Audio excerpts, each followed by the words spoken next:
Okay, so this is the first day of notes in sociology class. I know some of you took notes on syllabus day, but if you weren't here for syllabus day, I think all of you were. But anyway, online students have to watch syllabus day videos in our week 1 folder. So you watch the syllabus video and the reaction paper rules and all that kind of stuff, because that first quiz, which is due, normally quizzes are due what day? Y'all remember? Sunday. Sundays at noon, right? This first quiz is not due Sunday at noon. I'm leaving it open longer, kind of as a grace period, because I think drop and add doesn't end until Friday.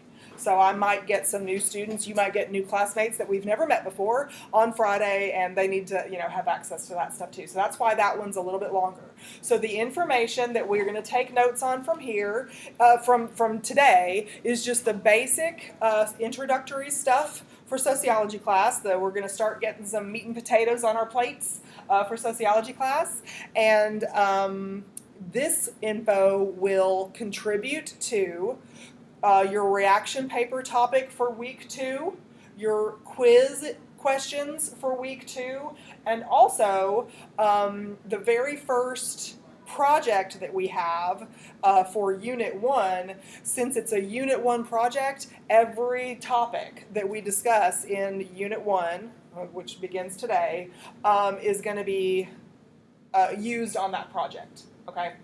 That you're gonna do for that very first 50-point project.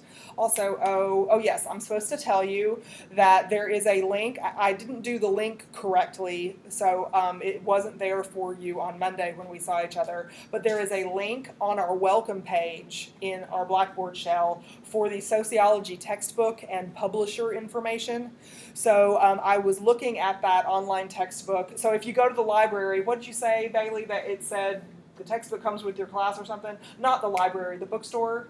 You went online to buy the book and it said it comes with the class. It does. It comes with the class. It's linked on the welcome site.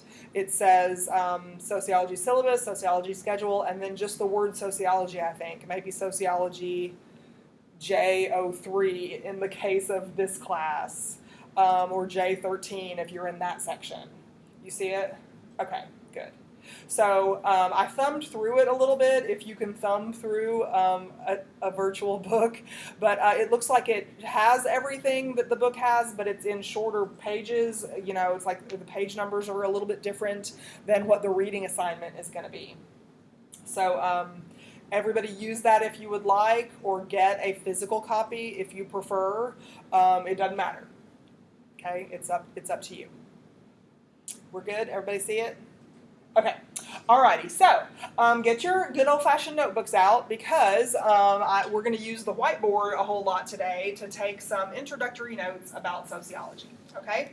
I am not a good artist. I don't even make good flowcharts, but I circle a lot and draw a lot of arrows back and forth between concepts on the board, so my notes usually get messy. So you might want to leave yourself some space so that you, when you're taking notes, you'll get better at it as you go. And if you're an online student, yes, I expect you to take notes just like you were sitting here with us, and to text me questions if they come up, since you can't raise your hand and ask one.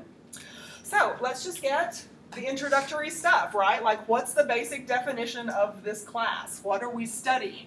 So this class is called Introduction to Sociology, okay? What does an ology, anytime you see ology, what does that mean? Anytime you see ology on the end of a word.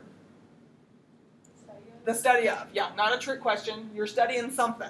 So here's the part that you're studying. What root word do you think that is, or comes from? Social or society, right? Yes, so we are studying society. We're studying you and me. You and I are part of society, okay? But we're studying you and me in a very different way than we would if we were in a psychology class. How many of y'all have had psychology? Yeah, most of you, if you haven't had it yet, you will. I mean, it's another wonderful introductory class to take as a social science elective. So psychology looks at the individual, brain development, the personality of the individual, and looks at human behavior that way. Sociology instead is the study of society which is the study of people, because people make up society, but it's about how people behave within a different framework than the psychologists had, right? That's looking at brain development and individuality and stuff like that. Okay, I'm getting a little ahead of myself. We started out, we need to define this, okay? So let me tell you how I typically do definitions in this class. I'm not going to write out a long definition. I'm going to give you some key words that must go into a good definition for this word. If I ask you to write me one, I will need to see some key words, okay? So the first two key words are going to come from this first part of this word here, okay? So the soci part, the society or social interaction part, okay? So sociology is the study of two different layers of things. Society is one of them, but also human interaction in smaller groups. Society and human interaction in smaller groups. Both of those things are part of what we study in sociology. Society, human interaction.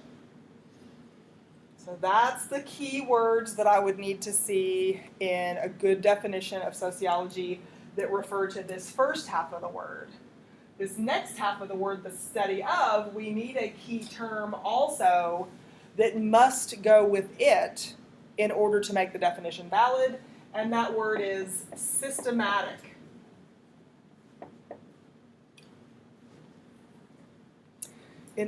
Sociology is something you call a social science. Some people call it a behavior science.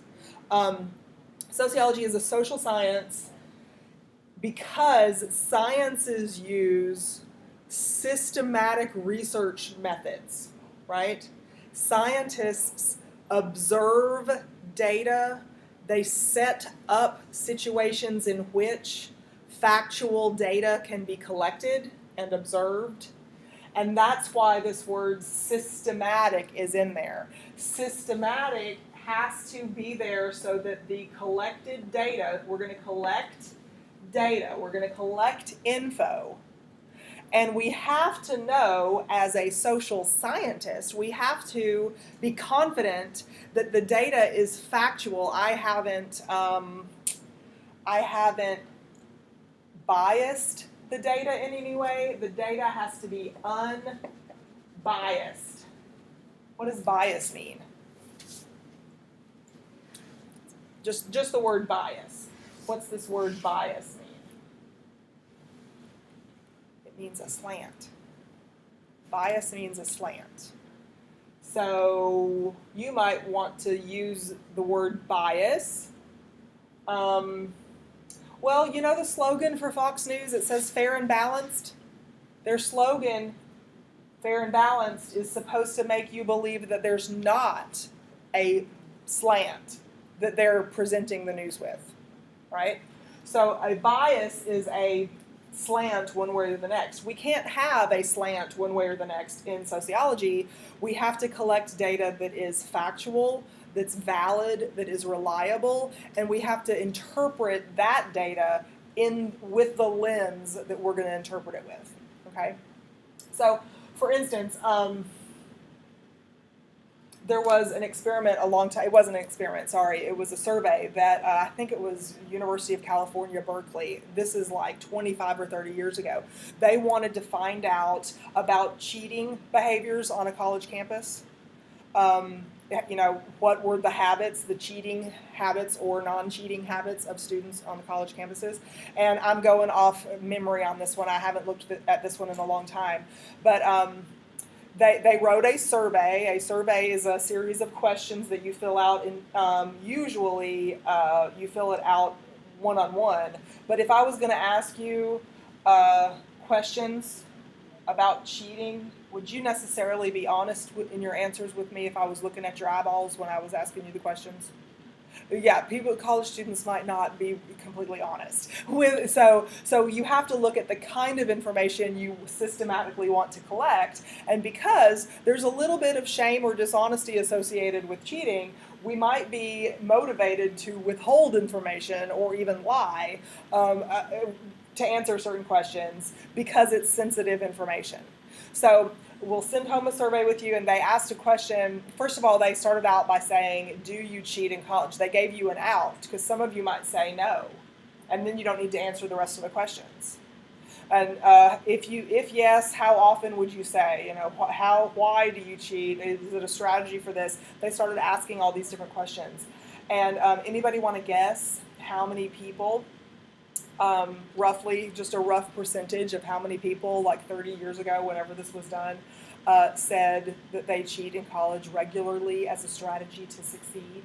42%. We have a 42%. Anybody else want to take a stab? 83%. It was something like 97%. It was something like 97% of people had cheated at least once in a class as a strategy to be successful in that class. 97%. So do you think that that 97% of people who were polled, do you think they would have been honest necessarily if I was standing outside this classroom with the clipboard and I said, can I talk to you about your cheating behavior? Do you think anybody would stop and talk to me at all? No, probably not, because that's, you might not stop at all. Even if I was asking you, what do you want to be served in the cafeteria? You might not have time for me.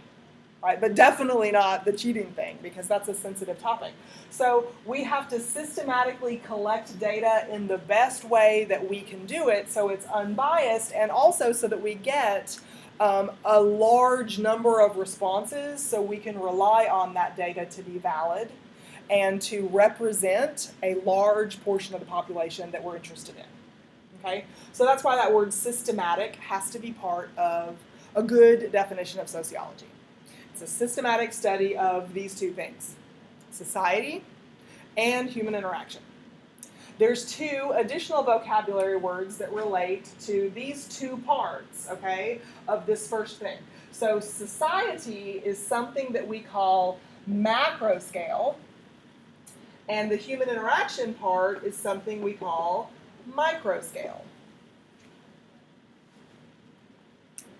I think when you're typing out these words, the spell checker in Word doesn't like them. It's always going to underline macro scale and micro scale. I think you have to put them as two different words. It doesn't matter.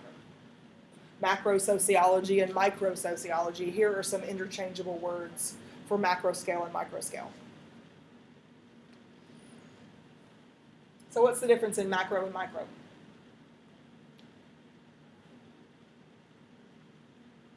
What do you use? Bigger and smaller is what we're talking about. Which one's bigger, which one's smaller? Macro is the big picture. Micro is the tiny picture. And you can conclude that, even if you don't know macro and micro as prefixes, like a microscope looks at tiny things, right? So even if you don't know these prefixes, macro and micro mean big and small, human interaction, like what just happened when he answered my question, that's a one-on-one thing. That's not really something that's part of society as a whole, but society exists as a whole, right? And so trends across the board in society exist. But also human interactions within that society exist. He gave me a polite response, I gave him a polite recognition. We're friendly with each other as part of the professionalism that goes with this class. He has my phone number, I have his. Are we friends though? No, because of the kinds of social condition. This human interaction that we have right now, this has some parameters that I expect him to stay in, he expects me to stay in. He has a status and a role of student, I have a status as teacher, he expects me to behave like teacher. Friendliness is part of that, right? It helps. You don't want a crabby teacher. right? So friendliness is part of that, but that human interaction is something that micro-scale sociologists can systematically study. They might want to ask a question like, I wonder, when the teacher's friendly, do students do better in those classes? Do students leave that semester thinking, gee, I like that subject, when they really didn't necessarily like the subject? Maybe they liked the teacher or vice versa, right? Have you ever had a subject that you thought you would like, but you ended up hating it because the teacher was just blah? I remember, we were just talking about this in my other sociology class, because in college that course for me was macroeconomics. I had to have it for my degree plan, and the only teacher who taught it just, his voice was monotone. He kind of never changed his voice. He stood real still at the podium. He never moved around. I'm having a hard time not moving around as much as me so I can social distance from y'all while we're having class. But he just never seemed to care if you were there. He never made eye contact. He just, part of why I think I dislike that class, wonderful class, we have great teachers for it here, but part of the reason why I think I disliked that class was not because of the subject matter. I think it was the way the teacher delivered it. And so that human interaction shaped my ongoing reality having to do with that particular class, that particular topic in general, right? So human interaction is really, really important for our perspective, for our outlook. We have this thing called a self-fulfilling prophecy that we will talk about a few different times in sociology class. Like, for instance, did you ever have a class growing up in elementary or junior high school where there was somebody who was labeled the class clown? You think the class clown always felt like clowning, or were they just living up to the label that they knew everybody had for him? Interesting question, right? These kinds of questions are reality-shaping questions that a micro-sociologist is interested in. How do people's perceptions get shaped over time? How do macro-society level issues shape human interaction on the micro scale? These kinds of questions are important in sociology, okay? So, part of what we're going to do in this class this semester, since this is an introductory sociology class, we have to mix and match kind of our discussion of macro and micro scale sociology, sometimes within the same day. One of the major concepts that we are going to focus on developing with each other over the course of this semester is something called the sociological imagination.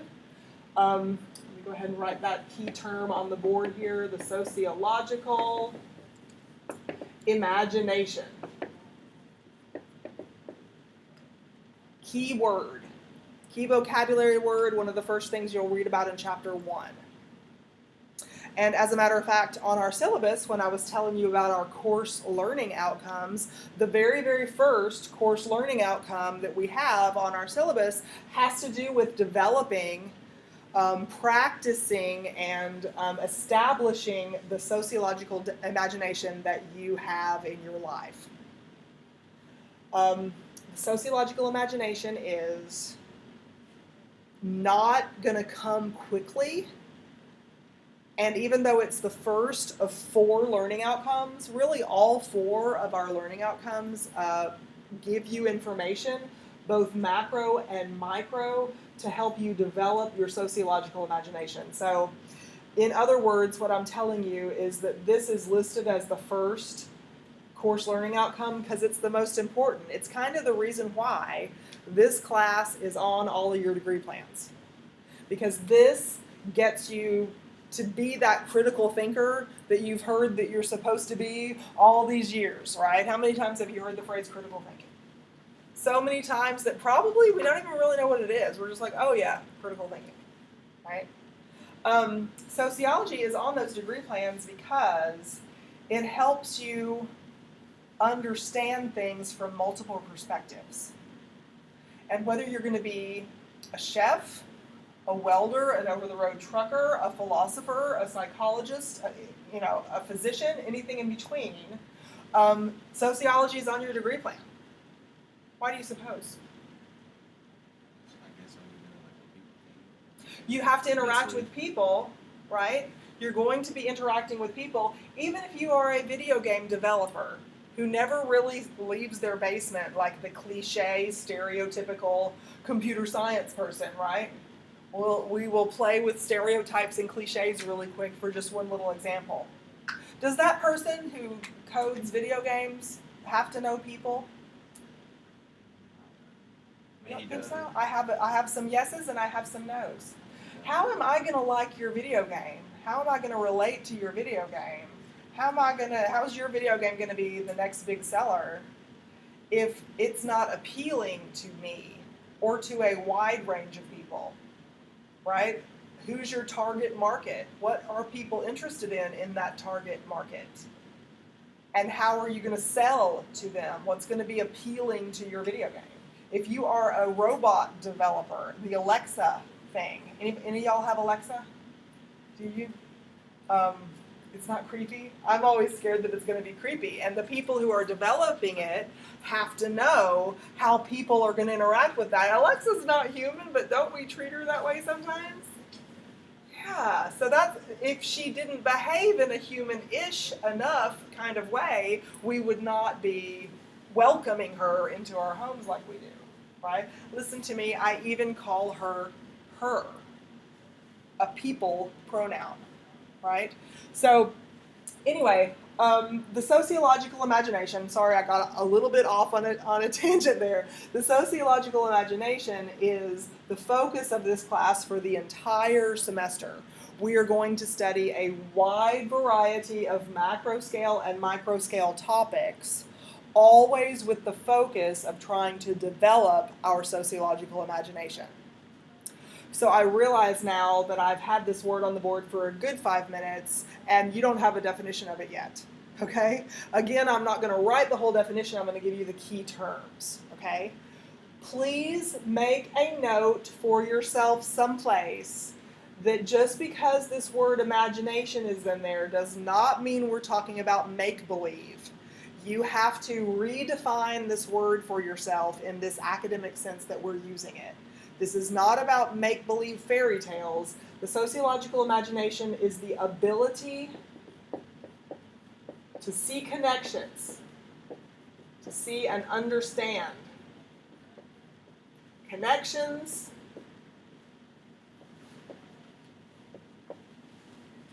between two different things, two different parts of society. The macro and the micro. Macro scale, there is always a connection between the macro scale and the micro scale components of society.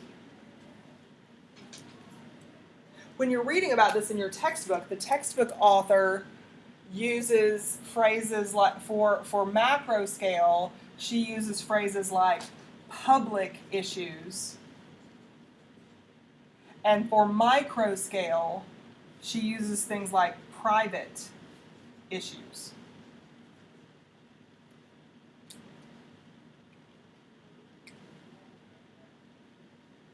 It's the ability to see and understand the connections between these two things. So we have a social structure. Society has a macro level structure. And because that structure is what it is, on the micro level, the interaction is guided by what we call norms. We will define that word later. Our human interaction is guided by norms that are part of the structure of society. These stickers on our tables that we have here, the masks that we are wearing, that we always have on hand, these things are, we can use these things right now as micro scale examples, private, personal things. As a matter of fact, I need to erase this word private and put the word personal. I think that's how the textbook author uses it. is personal issues. They're not always private. Some personal issues are private, some personal issues are public, right? So the personal experiences, the personal issues that we have on the micro scale are guided by macro scale topics like public health right now. Public health right now is in a crisis. We need to keep 6 feet away at a minimum. If we cannot keep 6 feet away, then we're going to still be together, but we are going to wear our masks all the time. There we go. Couldn't put it on quickly, but there it is. Right? Some of you, even though we have the 6 feet distance that the governor says the healthcare experts say is safe, and we don't have to wear them, some of you will wear them anyway. Fine. Right? If we get closer than 6 feet, we must wear them. I will require that of you. So there are public scale, macro scale health issues that have changed our norms for behavior and personal interaction on the micro scale. There's a silly connection, kind of. It's not silly, it's serious, but there's I guess the word I'm looking for is not silly, it's like a shallow example that I gave you. It's not a very deep example. Let me try to get a deeper example so you can see more macro scale issues that affect micro scale personal experiences. So for instance, we said a minute ago that sociology is on everybody's degree plan because you're going to have to interact with people, know people, and have some people skills in your professional lives. However, let me back up from that question, why are you in sociology class? Well, it's on my degree plan. And let me ask the question, why are you in college to begin with? College itself. And think about it for a second. I've had all kinds of answers when people have offered me answers to that question. And one answer that I get a lot from people your age, not from older students, but from people your age, one question I get a lot is, well, my parents said I can't stay in the house for free anymore unless I'm in school. So here I am. Y'all ever heard that before? Or my grandma really wants me to get this degree so I can do better than she did. So are these people putting pressure on you? Like, why are they putting pressure on you?